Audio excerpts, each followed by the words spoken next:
आप सभी प्रिय मित्रों का आपके अपने चैनल MSGIL इंफोटेनमेंट में स्वागत है। आज हम आपको खुशहाल सिंह जी की जीवनी संक्षेप में सुनाएंगे। नवाब कपूर सिंह के बाद उनके भतीजे भाई के बेटे खुशहाल सिंह ने गद्दी संभाली, जो बुद्धिमानी और बहादुरी में अपने चाचा के बराबर थे और सतलुज के दोनों किनारों पर अपनी विजय का विस्तार किया। उनके पास जालंधर, नूरपुर, बहरामपुर, बुलंदगढ़, हैबतपुर, सिंहपुर, पट्टी, घनौली और भरतगढ़ शामिल थे। जालंधर दोअब और आसपास के इलाकों से सालाना 3 लाख रुपए की आय होती थी।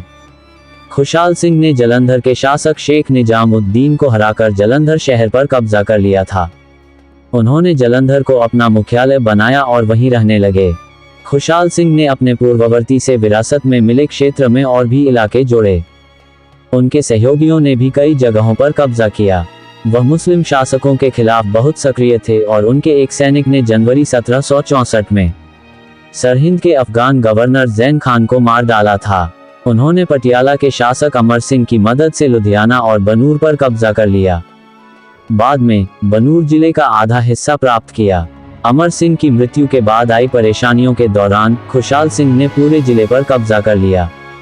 हालांकि वह अपने खिलाफ लाई गई सेना का ज्यादा प्रतिरोध नहीं कर सका और दीवान वन्नू मल क्षेत्र के पटियाला हिस्से को वापस पाने में सक्षम था। खुशहाल सिंह ने अमृतसर में एक कटरा बनवाया, जिसका नाम उसकी मिसल के नाम पर रखा गया।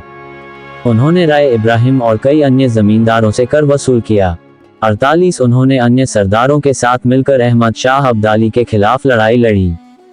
जब दिसंबर 1756 में अहमद शाह अब्दाली ने पंजाब पर अपना 8वां आक्रमण किया, तो दुर्रानी के लाहौर छोड़ने के बाद पूर्व की ओर उनकी प्रगति को रोकने के लिए खुशहाल सिंह तारा सिंह गबाबा के साथ 6000 घुड़सवारों के साथ तारागढ़ में तैनात थे।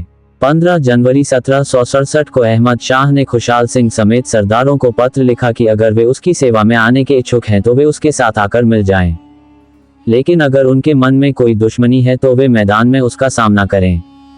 खुशहाल सिंह और अन्य लोगों ने दुर्रानी के उसके साथ शामिल होने के प्रस्ताव को ठुकरा दिया और युद्ध के मैदान में उसका सामना करने को कहा। जब तक वह पंजाब में रहा, सिखों ने उसे कोई आराम नहीं दिया और वह निराश होकर घर लौट गया। उसके अधीन अधिकांश क्षेत्र जो सिखों और अफगान आक्रमणकारियों के बार बार आक्रमणों के कारण खाली हो गए थे, खुशहाल सिंह के कुशल प्रशासन के तहत एक बार फिर आबाद हो गए। उसके पास लगभग 20,000 घुड़सवार और पैदल सैनिकों की एक बड़ी सेना थी। इस सेना के साथ खुशहाल सिंह अप्रतिरोध्य हो गया था और सभी छोटे सरदार उसकी दया पर थे। वह उन्हें पूरी तरह से खत्म करने या उन्हें अपने अधीन करने की स्थिति में था। खुशहाल सिंह ने अन्य सरदारों के कुछ क्षेत्र ले लिए थे जो उसके प्रति बुरे मूड में थे। पटियाला के दीवान नन्नू मल को सियालबा के हरि सिंह ने खुशहाल सिंह पर एक और हमला करने के लिए उकसाया, जिन्होंने अवाकोट और सियालबा क्षेत्र के अन्य गांवों पर कब्जा कर लिया था। उनकी संयुक्त सेना ने सबसे पहले कोटला पर हमला किया, जो सिंहपुरिया सरदार के दामाद मान सिंह का एक छोटा किला था, और बिना अधिक कठिनाई के इसे कम कर दिया।